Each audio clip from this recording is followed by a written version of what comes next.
प्रियंका जी की हत्या ये हमारे लिए चुनौती का विषय है। माननीय मुख्यमंत्री जी ने एसआईटी गठन किया है और स्पष्ट निर्देश दिया है, कहीं भी छुपा अपराधी हो उसके खिलाफ कार्रवाई होगी, उसको बख्शे नहीं जाएंगे। और बिहार पुलिस पूर्ण रूप से पूरी तरह आम व्यवसायियों की सुरक्षा करेगा और ये पूरी तरह सुनिश्चित भी करेगा कि आगे के दिनों में इस तरह की कोई घटना नहीं हो और इस घटना को पूरी तरह तह तक जाने का काम खींच के निकाला जाएगा कहीं भी। पूरी तरह ये किसी भी कहीं भी छुपे हो, चाहे अपराधी हो और या अपराधी रचने वाले लोग हो, सबको चुन चुन कर निकालने का काम। दिल दहला देने वाली घटना है। बिहार से व्यापारी बिहार छोड़ करके जाना चाह रहे हैं। आप सोचिए इंडस्ट्री कैसे आएगी। और जो घटना हुई है पटना के हाट में हुई है, बगल में डीएम का घर है, बगल में एसपी का घर है, थाना है, हर चीज़ है, लेकिन 2 घंटे लगा पुलिस को आने में। क्यों? कुछ साल पहले 6 साल पहले इनके बेटे की हत्या कर दी गई, कोई हत्यारा नहीं पकड़ा गया। मेरे घर के बाहर गोली चली, कोई हत्यारा नहीं पकड़ा गया। सीएम हाउस के बाहर गोली चली, कोई नहीं पकड़ा गया। जज साहब के घर के बाहर गोली चली, कोई नहीं पकड़ा गया। डेवलपमेंट कमिश्नर के घर के बाहर गोली चली, कोई नहीं पकड़ा गया। एडीजी लॉ एंड ऑर्डर का गाड़ी पीछे पीछे आगे, क्रिमिनल लॉ का गाड़ी विश्वेश्वरैया भवन मिनिस्ट्री के बाहर वहां गोलियां चली, वो अब तक नहीं पकड़ा गया।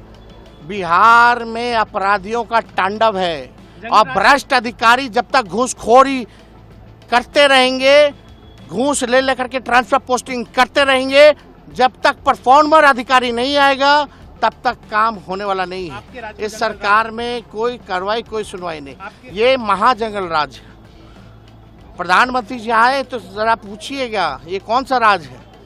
बेटे की भी हत्या हो गई 6 साल पहले, आज पिता की हत्या हो गई, पूरा परिवार एक तरह से खत्म। बहुत ही दर्दनाक है। पूरा बिहार हिल चुका है।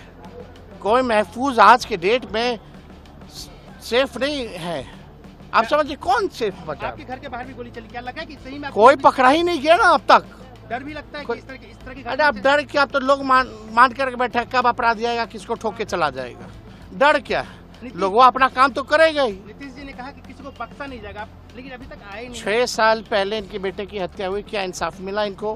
क्या अपराधी पकड़ा गया? उस समय भी यही चिक चिक के भाजपा की सरकार थी, कह रही थी। क्या आपको लगता है कि नीतीश जी को सब कुछ पता है जो आज वो अचेत अवस्था में है, उनको कुछ नहीं पता, टायर्ड हो चुके हैं। रिटायर्ड जो भ्रष्ट अधिकारी हैं वो सरकार चला रहे हैं।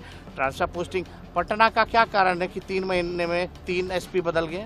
ये चिंता का विषय है। जिस तरीके से बिहार में अपराध बढ़ा है, लॉ एंड ऑर्डर जिस तरीके से ध्वस्त हुआ है, और मैं सिर्फ एक व्यापारी की हत्या को लेकर ही नहीं बोल रहा हूँ, ये तो चिंता का विषय ही है क्योंकि एक ऐसी जगह पर ये घटना घटी है खुलेआम, जो पटना का एक पॉश इलाका है। 100 मीटर की दूरी पर वहाँ पे थाना है, अधिकारियों के घर है वहाँ पर।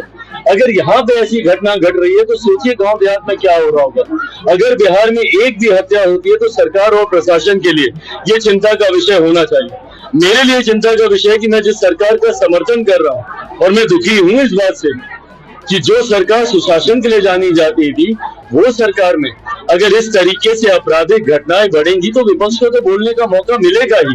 कहीं ना कहीं कहाँ चूक हुई है, ये हम लोगों को सुधारना होगा और कड़ी से कड़ी कार्रवाई करके उसके ऊपर हम लोग को एक प्रेसिडेंट सेट करना होगा ताकि भविष्य में ऐसी घटना ना घटे। बात ये नहीं है कि कोई तुलना हो, बात ये है कि लगातार बीच राजधानी के जिस तरह से कानून व्यवस्था खत्म होती जा रही है, वो बलात्कार हो, वो हत्याएं हो, वो लूटपाट हो, पुलिस तक पर हमला हो, ये गुंडा राज नहीं है तो और क्या है। ये एनडीए का, बीजेपी का एक गुंडा राज है और जिससे अब बिहार के लोग त्रस्त आ चुके हैं। उन्हें नहीं चाहिए ये नारेबाजी कि भाई उस वक्त ये, इस वक्त ये। आज की स्थिति ये है कि पूरी तरह से बिहार में कानून व्यवस्था खत्म हो चुकी है।